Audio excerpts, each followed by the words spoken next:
The committee will come to order. To the bill, Representative Kennedy. Thank you, Madam Chair. House Bill 1079 is simply continuing an existing program in the Department of Public Health and Environment that has to do with monitoring food safety from wholesale food manufacturing and storage facilities. Kennedy. Thank you, Madam Chair. Members, this is a good bill. There are some examples out there of some landlords who are really using these rental application fees as a source of profit rather than just covering the costs of what it takes to process the background checks or some of their internal administrative costs to deal with it. By capping these fees, we're going to give more people a chance to find rental housing when they've been struggling in this current market, and this should just give them a leg up. So we ask for your support. Is there any further discussion? Seeing none, the question before us is the passage of House Bill 1310. All those in favor say aye. Aye. Those opposed, no. The ayes have it. 1310 passes. House Bill 1310 passes. The simple fact is, this proposal does not raise taxes. This is allowing the state to retain excess revenues that we've already raised through our current set of tax rates in the law. This is a proposal where we are being honest with the voters. We are not asking them to raise taxes. We are asking them to allow the state to retain these revenues and spend them on the priorities that they have already said are important under Referendum C. The reality is, with as much money as we're spending on hospitals, which make up 37% of our total health care expenditures, not to mention $2.8 billion of public money every year, we really don't have a great idea of how that money is being spent within our hospital system. So what this bill does is it requires the hospitals to submit 2 reports to the Healthcare Policy and Financing that they're already producing every year. I think we really have a responsibility to take a closer look at this and understand how the hospitals are spending our money.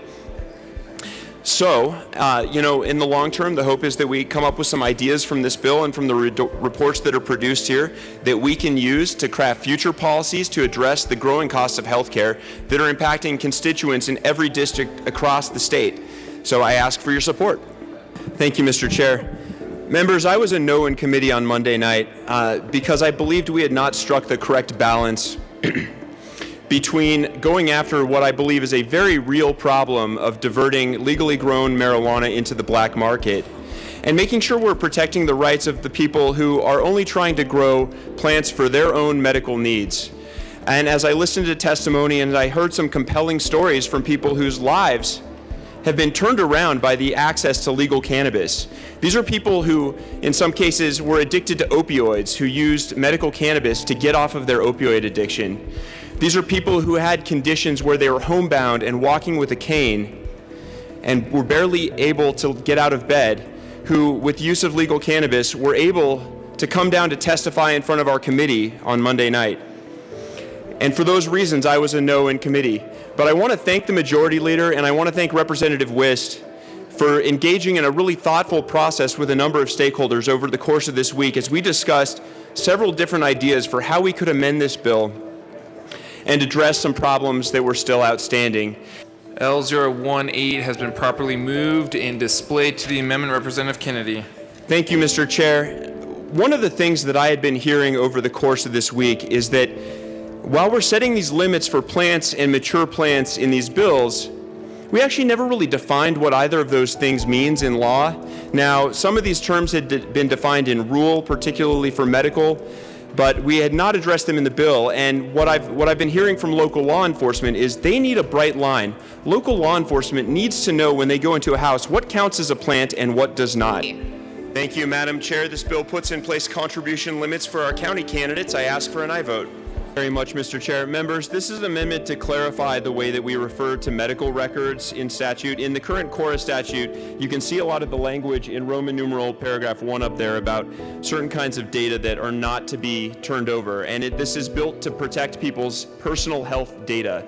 Well, over the last however many years, this terminology has modernized significantly, and now the term that we use and that is defined in federal regulation is electronic health records.